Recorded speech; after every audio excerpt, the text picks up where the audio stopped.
difícil demais, sabe que eu não gosto que mexe.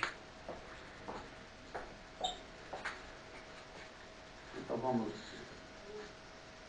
continuar. Nós estamos falando sobre as festas judaicas, que na verdade elas não são festas judaicas, né? São moedim, ou seja, são ordenanças do Senhor, né? Então o Senhor aqui instituiu, elaborou essas ordenanças, né? Para que ele pudesse se aproximar do povo e o povo se aproximar dele. E nós vemos aí que dentro dessas festas, dessas celebrações, dessas solenidades, né, esses solenidades, elas têm o seu lado cultural, o seu lado judaico-cultural, o seu lado profético, né, e nós estamos vendo aí o lado profético, né, nós abordamos algumas coisas do lado profético dessas festas, né, dessas solenidades, e aí nós temos aí, nós vamos estar dando essa continuidade nessas solenidades, iniciando pelo Pêssar, que é a Páscoa judaica, tá? Lembrando que a Páscoa que nós celebramos, né, ela, devido a Cristo ele ser crucificado numa sexta-feira, né, à tarde, dentro do nosso calendário, que não é igual ao calendário judaico, ela vai acontecer a toda primeira sexta-feira de toda a primeira lua nova, né? Isso aí vai acontecer, isso ocorre depois do solstício de inverno, no final, né, do hemisfério norte. Então o que acontece? No final do inverno no hemisfério norte. E esse contexto da Páscoa, nós temos que entender que isso vai acontecer mais ou menos no nosso verão. Falo inverno, mas é mais ou menos dentro do nosso verão. Só que a festa judaica ela acontece totalmente num contexto diferente, por ser um calendário diferente do nosso, né? Então ela vai acontecer entre março e abril, que é na festa de Nisan. E ela vai acontecer nos dias 14 e 15. Por que 14 e 15? Porque ela começa no final da tarde, né, quando já está virando para o dia, né, para o dia 15. Ela começa no final da tarde do dia 14, já está virando automaticamente para o dia 15, que consequentemente vem a festa dos pães asmos, que é ligada no dia 15. Né? Então, termina-se a Páscoa, é uma ligada após a outra. Então, já os pães asmos, ela vai durar um período de 7 dias da semana. Então, é um período mais prolongado, mas a festa propriamente ela vai acontecer entre 14 e 15. Por isso a gente coloca isso aí. Mas a gente tem que entender também que a Páscoa, ela não tem nada a ver com a Páscoa que é verdadeiramente celebrada pelas Escrituras, que era celebrada pelos apóstolos, por Jesus, pela igreja primitiva. Então a gente já até abordou sobre essa questão das festas começarem a cair em desuso devido ao movimento antissemitista, né? Onde eles tentaram apagar, né, tirar esse contexto religioso de Israel, acabar com Israel do mapa. Isso aí a partir do momento que a igreja ela foi tendo oportunidades, isso aí a partir ali do terceiro, quarto século, onde os governos vão começar a dar uma suposta liberdade para a igreja, mas nós vimos lá que nos primórdios a igreja ela era constituída por judeus conversos, né? E a partir desse momento aí, ela está ainda praticando, celebrando essas festas, esses moedim, né? Esses conceitos do Senhor. Mas nós temos que entender que o nosso contexto é totalmente diferente do contexto deles, né? Então a nossa, ela já tem um dia fixo. É toda primeira sexta-feira, depois da primeira lua nova, né? Que vai dar no solstício de inverno, a virada, né, do hemisfério norte. Então, só que acontece, já a festa judaica, ela não tem dia certo, ela tem a data certa, mas ela pode cair numa segunda, num domingo, numa terça, isso não depende, tá? Não é como a nossa, que foi pré-fixado. Tem uma coisa até difícil da gente ver, que isso aí tudo é para incutir alguma coisa aí dentro disso aí, e talvez mudar até o sentido daquilo que especificamente é. E nós temos, na nossa cultura, ou dentro do nosso vocabulário, Páscoa é Páscoa. No nosso vocabulário, Páscoa é Páscoa. Mas quando a gente pega o vocabulário inglês, eles têm duas formas de dizer Páscoa. Eles têm uma Páscoa que é a Páscoa judaica, que significa Passover, e tem a Páscoa pagã, que é a Easter. Então eles têm duas Páscoas no inglês. É a Passover, que é a Páscoa judaica, celebrada pelos judeus, e essa Páscoa Easter, que está ligado a Aster, que é de Astarote, uma divindade pagã da fertilidade, aonde que é o contexto que o nosso país também celebra. Aí vem a questão de ovo, de coelho, são símbolos pagãos. Claro que na festa, atenção, claro que na festa judaica praticada pelos judeus, eles comem também certos alimentos, tá? E cada alimento que eles vão participar deles na Páscoa tem uma simbologia e um significado específico, tá? Mas essa questão do ovo e do coelho, isso é celebrado pela festa da Páscoa de Easter, ou de Astarote, essa divindade pagã, que elas, culturalmente, dentro dessa ideologia, dessa divindade que celebra essa Páscoa, Easter, que é no grego, no inglês, ela é uma celebração a uma divindade pagã, a deusa da fertilidade. Então, por isso que eles usam o ovo e o coelho como símbolo dessa festa pagã. Então, se nós temos que celebrar uma festa da Páscoa, Pessa, a gente tem que celebrar com essa mentalidade de Passover, e não de Star, que é a verdadeira que tem que ser celebrada. Então, nós temos aí a Páscoa judaica, o Seder, a ordem da cerimônia da Páscoa. Primeiro, o cálice Kiddush, que é um cálice que eles bebem, e dentro desse Kiddush tem uma simbologia: eu vos levarei. A lavagem das mãos, isso aqui são são alguns conceitos realizados na Páscoa judaica, tá? Serve-se o matzá e as ervas amargas. O matzá é um alimento sem fermento, é tirado do fermento, tá? Nós temos o Haggadah, que é onde eles vão contar a história do Êxodo. Essa história é contada nesse período, tá? Na celebração do Pêssah.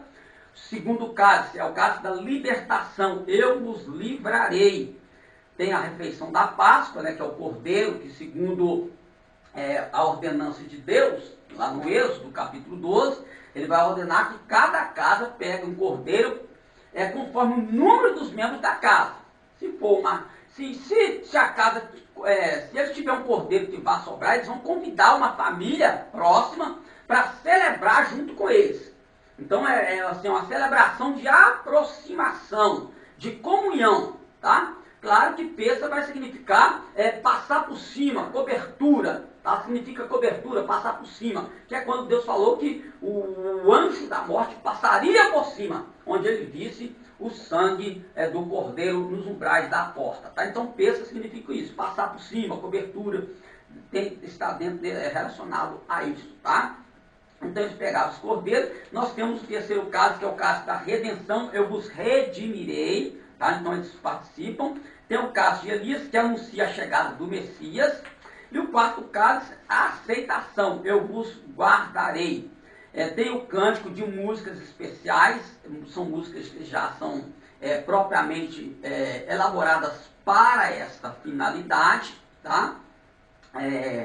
Tem o Lesanar Rabá de Israel, o próximo ano em Jerusalém, que vai também, nós vamos ver que depois vai chegar a questão do Haggadah, né? E aí nós temos essas celebrações, essas tá, maravilha. Mudou? Mudou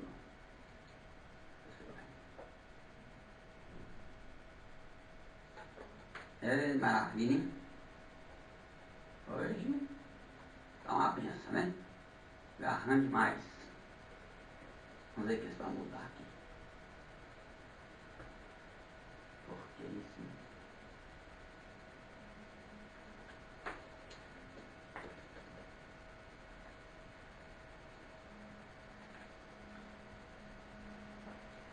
travando o computador aqui.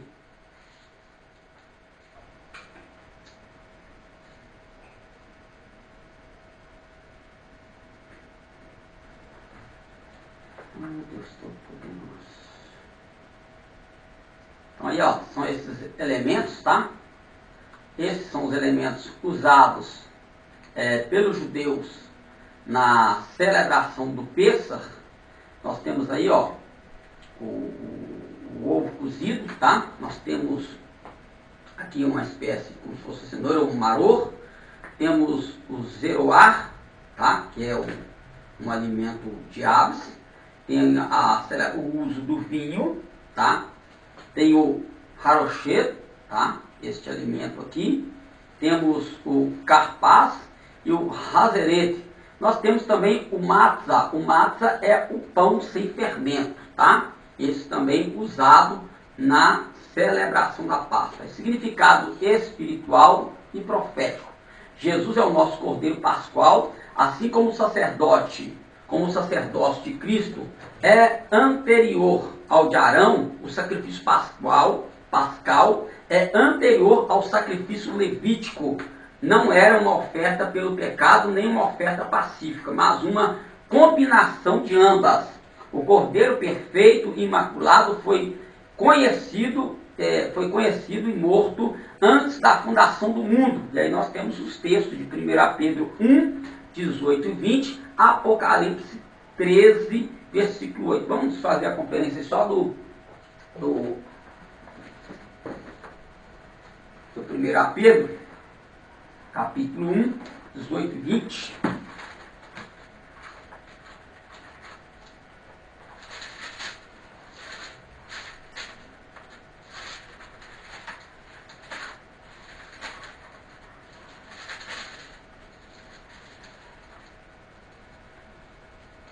Pedro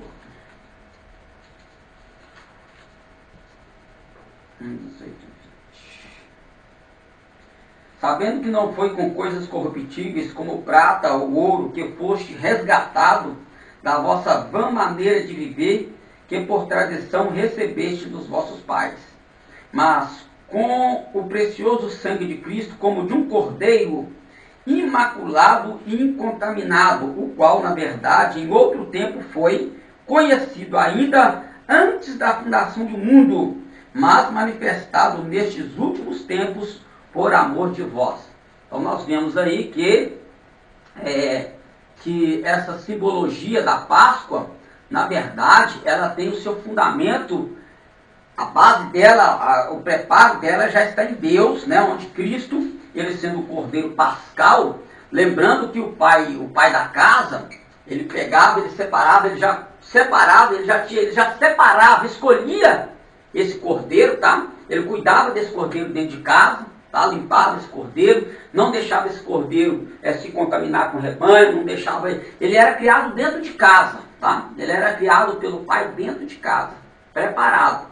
Então, às vezes, eles até pegavam afeto pelo cordeiro. Então, isso trazia, às vezes, até uma dificuldade, tá? Para o dia do sacrifício. Então, nós vemos que Deus, né? Deus, ele nos ama, mas ele doa o seu filho, o cordeiro que foi cuidado dentro de casa, foi cuidado pelo Pai. Por isso que João vai dizer, né? Que Deus amou o mundo de tal maneira que deu o seu filho unigênito. Então, quando ele está dizendo isso, está fazendo referência a esse cordeiro que foi cuidado dentro de casa. Então, quando nós vemos que João o Batista, o imersor, ele vai falar acerca da pessoa de Jesus, ele vai dizer, eis o Cordeiro de Deus. Ele está fazendo alusão a esse cordeiro que era preparado para a celebração do Pêssar, tá? Que é onde foi a libertação, a comemoração da libertação do povo ali das garras do Egito, né? E também, né, Jesus, ele é também prefigurado como esse pão sem fermento, esse alimento sem fermento. O fermento ele também vai ser retirado de casa no dia da celebração do Pêssar. Vamos ver aqui, ó, sabendo que não foi mediante coisas corruptíveis como prata e ouro, que foste resgatado da vossa fútil procedimento que vossos pais vos legaram, mas pelo precioso sangue como de um cordeiro, sem defeito, sem mácula, o sangue de Cristo.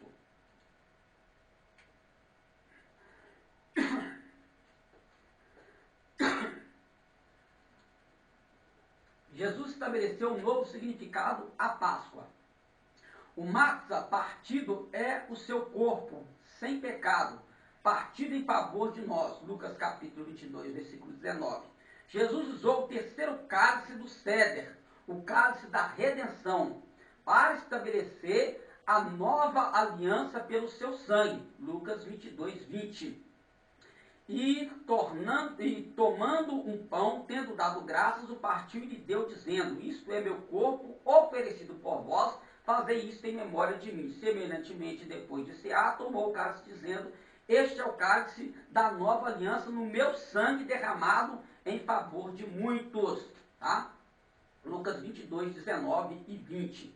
Em Jesus, o que era sombra passou a ser realidade em nossas vidas. Então nós vimos lá que as Escrituras Hebreus vai dizer que essas celebrações são sombras das coisas futuras.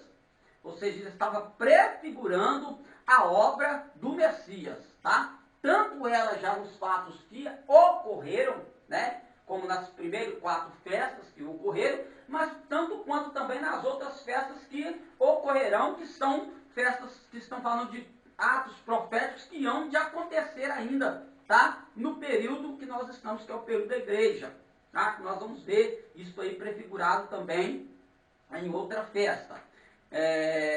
Em Jesus somos purificados pelo seu sangue e libertos de nossos Egitos, tá?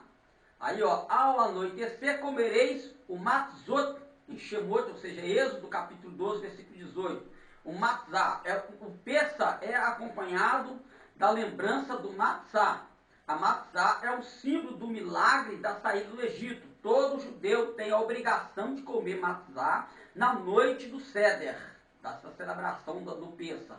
Em relação ao restante dos dias de Pessa, não podemos comer hametz, ou seja, o fermento nesses dias. O fermento ele é tirado. O costume é tão assim, eles são tão criteriosos nessa questão de tirar o fermento para celebrar essa festa, que eles varrem a casa, eles pegam uma vassourinha minuciosamente, parece até aquelas vassourinhas que os arqueólogos usam para ir limpando o chão, para não perder um detalhe do que eles estão procurando ali. Então eles têm esse costume, eles varrem todos os cantos da casa, onde houver fermento, eles têm que recolher todo o fermento da casa, tirar fora da casa, e esse fermento tem que ser queimado, tá? Simbolizando que a casa está limpa, preparada para receber o Pessa, o cordeiro que vai vir. Então, o cristão, na vida do cristão, ele precisa limpar a sua casa, limpar a sua vida para receber o Pessa. Porque o fermento, ele tem sinal, o fermento, ele prefigura o pecado. Mas quando aqui está falando desse pão sem fermento, ele está falando da pessoa do Mashiach. Da pessoa, este pão sem fermento simboliza Jesus, tá? Simboliza Jesus. É o pão sem fermento. E outra coisa, esse pão, ele era preparado de uma forma que quando ele ia entrar no processo de ser assado, quem estava fazendo o pão pegava um instrumento pontiagudo e ele ia furando o pão, para aquele pão não dar bolha e fermentar. Então ele ia furando aquele pão, tá? Você já está mais ou menos pescando aí, né? A Bíblia diz que Jesus foi transpassado por nossas iniquidades. Isaías capítulo 53. Diz que ele foi esse pão quando ele está pronto, tá? Quando ele está pronto, então Jesus foi.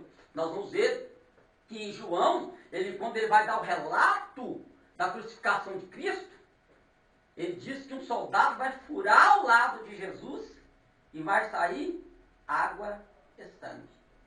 Então, o pão sem fermento, o pão puro, ele está sendo furado na preparação. Tudo apontando para a pessoa de Jesus, tá? E outra coisa, eles também têm o costume de separar 3 pães, tá? Esses 3 pães, para eles, Israel, simboliza os patriarcas, Abraão, Isaac e Jacó. Já nós, dentro do conceito profético, simboliza o Pai, o Filho e o Espírito Santo. Esse símbolo profético para nós, tá? Só que eles pegam este pão do meio, que simboliza o Filho, e eles quebram este pão. Eles quebram este pão, enrola esse pão quebrado, tá? Enrola em um manto de linho, enrola esse pão quebrado no manto de linho e esconde ele. Quando ele esconde esse pão, aí eles vão continuar a celebração da festa. Louvado seja o nome de Jesus. Eles vão continuar a celebração da festa. Depois, o pai da família vai dar ordem ao filho, aos filhos que procurem esse pão guardado, escondido. E aquele que encontrar o pão, o pai vai fazer uma promessa para ele. Pessoal, você pede o que você quiser. Aí o filho que acha o pão, ele vai pede ao pai algo. Esse pai, não tendo como dar aquilo que o filho pediu de imediato, porque ele não estava preparado, não sabia o que o filho ia pedir, então ele dá uma moeda de prata para essa criança, para este filho, e ele vai guardar esta moeda como um penhor.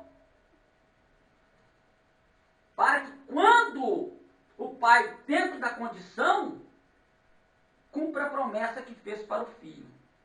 Deu para entender aí? Jesus, esse pão que foi quebrado, ele foi envolto em um lençol quando foi tirado do madeiro, levado para dentro da sepultura, foi escondido dos discípulos, simbolizando os filhos da casa, onde o pai vai esconder o pão sem fermento dos filhos. Tá? E aí, Jesus, lá em Mateus 24, 49, é isso mesmo? Deixa eu ver se é mesmo. Lucas, né? Mateus não, Lucas, né? É Lucas mesmo? Deixa eu ver aqui se é isso mesmo. É Lucas ou é Atos? Vamos ver aqui, ó. Lucas, deixa eu ver se é isso aqui mesmo. Se eu não estiver muito longe, né? É isso mesmo, ó. Lucas 24, 49. Eis que sobre vós envio a promessa de meu Pai. Ficai na cidade de Jerusalém, até que do alto sejais revestidos de poder. Então aqui o Pai fez a promessa. O Filho vai ser escondido. O pão, ele vai ser escondido. Aquele que encontrar, ele tem uma promessa de receber. O Pai fez a promessa. Tá? E o apóstolo Paulo vai dizer que o Espírito, ele é o penhor da promessa. O Espírito é o selo, ele é o penhor. Então nós temos aqui prefigurando, dentro desse costume judaico, o sacrifício de Cristo, a promessa de Deus e a pessoa do Espírito Santo para a sua igreja.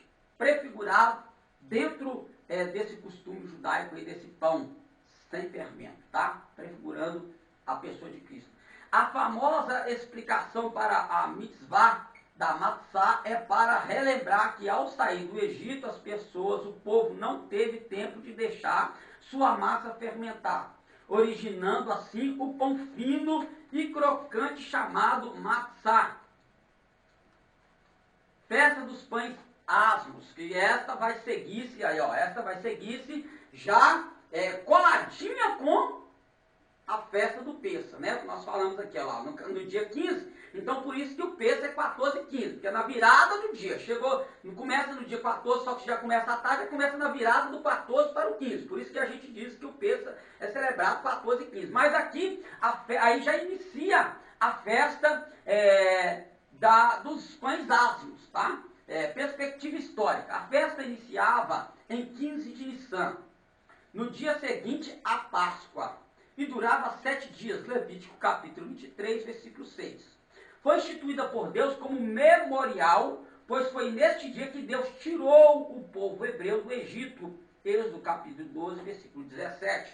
O pão asmo era o pão da aflição, devido à pressa que os hebreus deixaram o Egito. Deuteronômio 16, 3. Durante o período da festa, os israelitas não podiam comer nenhuma comida levedada, ou seja, com fermento. Podiam comer... o primeiro e o sétimo dia da festa eram sábados e havia santa convocação. Essa que nós falamos de moedim, ou de moed, né? É uma convocação para celebrar para fazer essa celebração, tá? Essa solenidade no sábado. Dava no primeiro e no sétimo dia dava-se no sábado. Levítico 23, 7 a 8. E aí nós temos a figura ali do pão, ó, o pão, né? Como é que ele era feito? Ele era mais ou menos parecendo esse biscoito creme crack que a gente tem. Ele era? Não, ele é, tá? Ele é produzido assim, ó. O pão usado no peixe, ele é produzido assim. E não é esse pão que a gente usa, né? Então, esse pão normal, esse aí que é o pão que deve ser usado, né? Mas, tudo bem. Aí nós temos ali, tá meio fosco, mas aqui são judeus, tá? Ortodoxos, queimando os fermentos fora de casa e lendo a passagem do peixe, tá? A passagem do Êxodo ali. Costume judaico. Para os judeus não há diferença entre a festa dos pães asmos e a Páscoa. Durante a semana da Páscoa, os judeus não comem nenhuma comida levedada. Os judeus fazem uma grande faxina em suas casas para encontrar o hametz, o fermento, que é aquilo que eu já expliquei aqui, que é removido e posteriormente queimado. Tá? Significado espiritual e profético. Significado espiritual e profético. O fermento na Bíblia, pela lei, o fermento era relacionado à impureza. Levítico capítulo 2, versículo 11. Jesus relacionou o fermento à hipocrisia dos fariseus, tá? Lucas capítulo 12, versículo 1. Paulo relacionou o fermento às coisas velhas, à maldade e à malícia. 1 Coríntios capítulo 5, versículo 7 ao versículo 8. É algo que pode estar oculto e se alastrar rapidamente. Mateus capítulo 13, versículo 33. Lançai fora o fermento velho, para que sejais uma nova massa, como sois de fato sem fermento, porque Cristo, nossa Páscoa, foi sacrificado por nós. Por isso, celebrai as festas não com fermento velho, nem com fermento da maldade e da malícia, mas com os asmos da sinceridade e da verdade.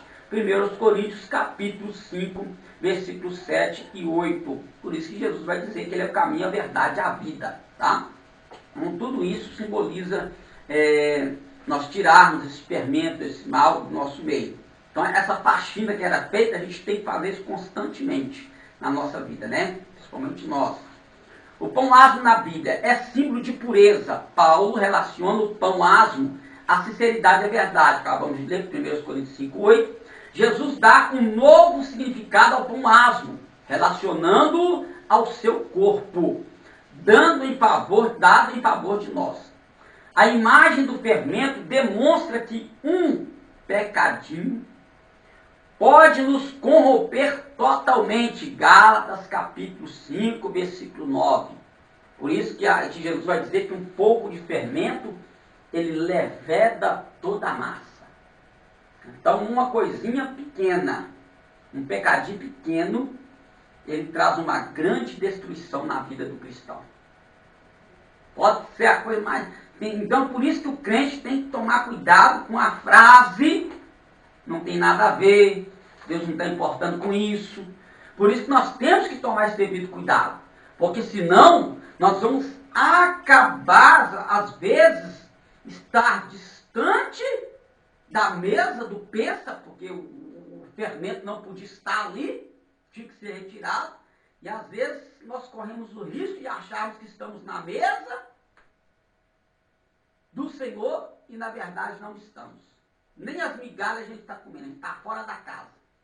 Por quê? Porque o fermento tinha que ser tirado totalmente, não podia ficar um resquíciozinho de fermento dentro da casa. Como na vida do cristão, claro que a gente não está falando que não há quem não peque. Nós estamos falando isso que tem superômetro que não peca. Mas é aqueles pecados descarados que a pessoa comete porque quer. Sabe que é e faz porque quer. Então a gente até já abordou isso muito aqui, né? Sobre, às vezes, a pessoa praticar certas coisas porque quer, sabe que aquilo é transgressão, sabe que a palavra de Deus já deu uma orientação que aquilo não faz bem para a nossa comunhão com Deus, e a pessoa vai praticando, e ela não está nem aí. Porque ela está confiando, né? Ela está confiando que, mesmo ela sendo uma pecadora e sendo Deus misericordioso, ele não vai levar em conta. Mas vai. Ah, mas a Bíblia diz que as misericórdias do Senhor são a causa de nós sermos consumidos. Tá. As misericórdias do Senhor. Mas a Bíblia também vai dizer que aquele que confessa e deixa, alcança misericórdia. Mas o que encobre as suas transgressões, jamais prosperará. Então, a Bíblia não se contradiz. E não adianta, porque se tem uma coisa que no dia do juízo de Deus vai ser riscada, é a palavra misericórdia. Porque a Bíblia diz que o juízo de Deus é sem misericórdia. Como é que é? O juízo de Deus é sem misericórdia sobre aqueles que não praticaram misericórdia. Pronto. Então, não dá pra gente ir contra a palavra de Deus. Tem que tomar esse cuidado, né? Isso dá um novo significado. A festa deve ser um período de consagração com a busca da santificação em nossa vida. Assim como a festa dos pães asmos era celebrada imediatamente após a Páscoa, aquele que é redimido pelo sangue deve prosseguir imediatamente em seu caminho de santificação. Caminho de santificação, ou seja, nós somos transformados de glória em glória. Um pouco aqui, um pouco ali. Nós não temos a totalidade da santificação em nós, porque nós somos corrompidos. A velha natureza ainda está em nós. Mas então, é seguir, né? Não é parar. Seguir. Hebreus 12:14. Seguir a paz com todos e a santificação. Seguir, ter um processo, seguir esse processo, né? De santificação. Porque, na verdade, a santificação, na totalidade, ela só vai acontecer no dia da ressurreição dos santos, do arrebatamento da igreja, onde o nosso corpo vai ser transformado, onde aquilo que é corruptível vai se revestir da incorruptibilidade, e aquilo que é mortal vai se revestir da imortalidade. Então será dito: tragada foi a morte na vitória. Onde está a morte, teu aguilhão? Onde está o inferno, a tua vitória? Então é só nesse dia. Mas a gente vai ficar esperando esse dia acontecer para poder buscar um caminho de santificação com Deus? Não. Então é dia após dia. É o que a Bíblia, Josué vai dizer para o povo: santificai-vos hoje, porque amanhã. Então a santificação é para hoje. As maravilhas é para amanhã. Só que só vai ter maravilha se tiver santificação hoje. Aí amanhã tem maravilha. Foi? Foi dito assim, não tem como a gente fugir disso aí, então é uma verdade. Shavuot, ou festa das primícias, Festa de Shavuot, festa das primícias. Festa de perspectiva histórica. A festa ocorria no dia imediato ao sábado, Levítico 23, 12, ou seja, às 18 horas, dentro do nosso relógio, 18 horas da sexta-feira, tá? No dia anterior ao sábado. Para a maioria dos autores, no primeiro dia após o Shabat, na semana da festa dos pães asmos. Na época de Cristo, a festa das primícias ocorreu no domingo, dia 17 Nissan, data da ressurreição de Jesus. Data da ressurreição de Jesus. Por que é que Jesus ressuscitou no domingo? Por quê? Porque até na ressurreição, tem gente que não vai gostar, mas eu vou falar, Jesus guardou o sábado. Ele guardou o Shabat, ele descansou o Shabat. Na sua ressurreição, por isso ele ressuscita no domingo. Porque era o período do Shabat. Tá? Então ele fez esse descanso, ele guardou o Shabat até o dia da ressurreição. Isso é fato, tá? Isso é fato. Então muitos não gostam que a gente fala isso, mas isso é uma verdade, E nós sabemos que a primícia, ela vai falar da ressurreição de Cristo. Ela vai apontar para isso, Vamos ver aqui. A palavra primícia tem o significado de primeiros frutos, a primeira parte da colheita. A festa consistia na oferta de um molho das primícias da colheita, que seria movida pelo sacerdote diante do Senhor. Levítico capítulo 23, versículo 10 e 11. Essa era a época da colheita da cevada, que era usada como alimento da população mais pobre e dos animais. a palavra deveria ter a planta deveria ter crescido em campo comum e não em jardins ou hortos. Além do molho, era oferecido em sacrifício um cordeiro, oferta de manjares, abre parênteses, farinha amassada com azeite, fecha parênteses, e uma libação de vinho, Levítico capítulo 23, versículos 12 a 13. As primícias simbolizavam a consagração de toda a colheita a Deus e serviam como um penhor da totalidade da colheita ainda a ser ceifada.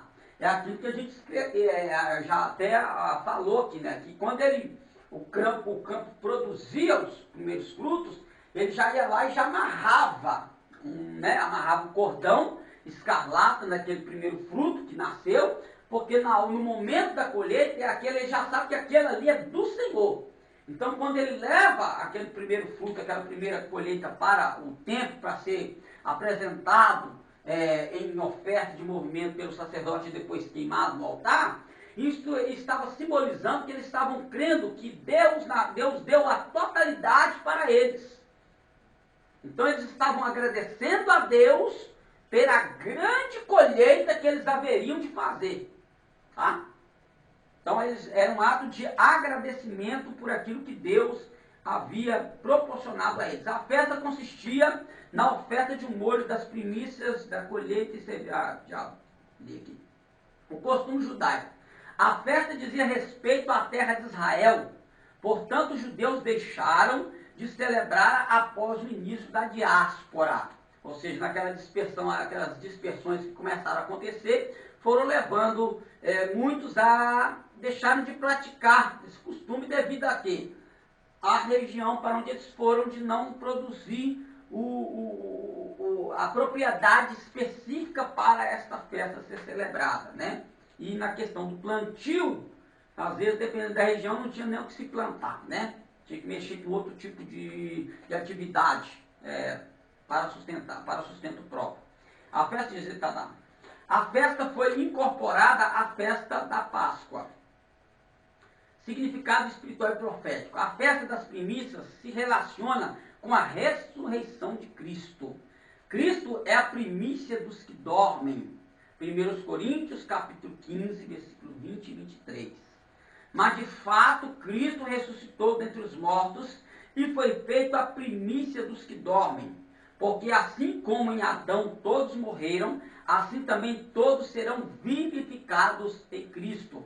Então, essa festa das primícias, ela simboliza a ressurreição de Jesus. E, consequentemente, também aqueles que aguardarem ele na sua vinda, tá? Que estiverem, claro, sepultados no dia do arrebatamento da igreja. A morte e ressurreição de Jesus, né? Então, vamos ver, ó, dentro do conceito ali, ó. Nós temos a ceia de na sexta-feira, às 18 horas, foi o primeiro dia no 15 de Nissan. Aí foi a ceia, 6 horas da manhã, acontece já passou o período da ceia, 9 horas da manhã, Cristo, entre 9 e 15, Cristo é crucificado, vai ser julgado, crucificado, e às 18 horas, fecha-se o crucificamento, a crucificação de Cristo. Aí entra, olha lá, entra o período do sepultamento, de 18, tá? De 18 às 6, todo domingo, 18 do Shabat às 6 do domingo, nós temos lá o sábado, o segundo dia, 16 de Nisan. Então aquele período, essa parte escura aqui, é a parte do sepultamento. Então aqui são os 3 dias, tá? Que ele está passando, 18 a 6, aí nós vamos ter os 3 dias ali, ó. Aí nós temos, entre os, tá vendo ali os períodos, ó, os 3 dias, tá? Os 3 dias, nós temos o período ali. Aí nós temos agora o quê? Nós vamos ter a ressurreição de Cristo. Olha ali como é que vai acontecer a ressurreição de Cristo, olha lá, ó. De 18, já do final do Shabat, que vai estar iniciando o domingo, tá? De 18 final do Shabat, está iniciando ali o domingo já, às 6 da manhã do domingo. Aí é o dia 17 de Nissan, tá? E culmina ali depois do fechamento do domingo, com 18 horas, que é o terceiro dia. Então nós temos a sexta-feira, o sábado e o domingo, primeiro, segundo e terceiro dia da morte e ressurreição de Jesus Cristo. As primícias significam os primeiros passos do cristão e a apresentação dos seus primeiros frutos, frutos dignos de arrependimento. Mateus capítulo 3, versículo 8, que é o que João Batista vai dizer para os fariseus que vinham a ele, né, os religiosos que vinham a ele. Quem vos ensinou a fugir da ira vindoura? Produzir, pois, frutos dignos de arrependimento, e não presumais de serem vós mesmos, tendo por pai Abraão, porque vos digo que até dessas pedras Deus pode suscitar filhos a Abraão. Produzir, pois, frutos dignos de arrependimento. Então, fruto de arrependimento, ele tem que ser produzido no cristão. A cevada era a primeira colheita do ano. O trigo, grão mais nobre, era colhido na época da festa de Pentecostes. As primícias falam da nova vida do cristão após a sua morte para o pecado. Romanos capítulo 6, né? Vai falar, e nós entramos dentro da questão da prática do batismo nas águas, onde é sepultado o velho homem e surge uma nova criatura em Cristo Jesus. Onde a gente, dentro desse conceito, é a nossa confissão pública de que nós somos uma nova criatura em Cristo. Nós estamos assumindo essa vida de um relacionamento com Deus, né? Na festa das primícias, se inicia um tempo de espera e expectativa pelo Pentecostes. Romanos capítulo 6, versículo 5. Porque se fomos plantados juntamente com ele na semelhança da sua morte, também o seremos na da sua ressurreição. Ora, se já morremos com Cristo, cremos que também com ele viveremos. O Yom Teruah, tá? Ou seja, Yom Teruah é uma festa que vai ser celebrada. Quando a gente fala de Yom Teruah, é a festa dos toques, o dia do toque, tá? O Yom Teruah é o dia do toque. Por quê? Porque essa festa aqui, ela é celebrada com alguns toques de trombeta, mais ou menos aproximadamente uns 5 toques diferentes. Não são assim, a gente vai olhar dentro da Bíblia, a gente vai ver vários toques de trombeta. Então, quando Paulo, ele lá em Coríntios, que ele vai falar sobre o dom de línguas estranhas, aí ele vai dizer assim, ele vai fazer uma comparação, que se a trombeta der sonido incerto, quem se preparará para a batalha? Então, ele está falando de um toque de trombeta. E aí quando nós vamos, ele vai fazer alusão do arrebatamento da igreja, ele vai falar também de outro toque de trombeta, tá? Porque ao som da última trombeta, que última trombeta é esta? Ele está falando da trombeta que faz alusão ao dia do arrebatamento da igreja, que é uma trombeta, um som de trombeta que é tocado quando os judeus se preparam. Tá? É um momento de preparação, é um momento de convocação. Esse último toque é um toque de convocação. É um toque unissônico, ou seja, ele é extenso, é um toque extenso, onde ele prepara até o seu último fôlego. É um toque longo.